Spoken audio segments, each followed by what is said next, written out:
Language has always been a delicate matter in India, with various states like Andhra Pradesh and Tamil Nadu basing their identity on language. Regional political parties often amplify these issues for political advantage, intertwining them with identity politics. Recently, Tamil Nadu made headlines after Chief Minister M.K. Stalin expressed readiness for another language war following the introduction of the National Education Policy, which advocates a three-language formula. But there has been a history of resistance in Tamil Nadu. Tamil Nadu has a rich history rooted in the Dravidian movement, emphasizing Tamil's distinct cultural and linguistic identity. The state has long opposed the imposition of Hindi, with parties like AIADMK and DMK viewing it as a threat to Tamil.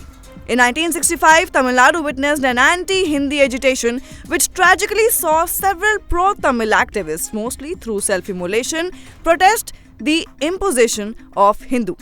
But why is Tamil Nadu opposing over NEP implementation? Well, the three-language policy has emerged as a bone of contention between the NDA-led centre and the Tamil Nadu government in light of the National Education Policy.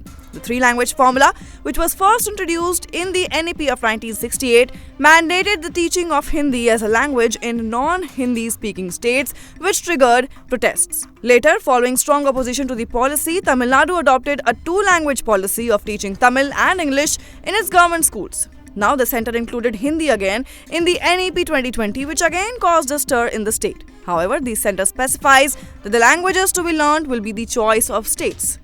In response to the NEP's 2020 update, Tamil Nadu maintained its two-language policy of Tamil and English. However, Union Education Minister Dharmendra Pradhan has dismissed Stalin's concerns, claiming that the three-language policy did not impose Hindi and allowed states to choose their languages. Stalin, however, emphasized that his government would continue to protect the Tamil language and the state's identity. Now we will have to wait and watch to see what happens next. But for latest updates on the same, keep watching India TV News English.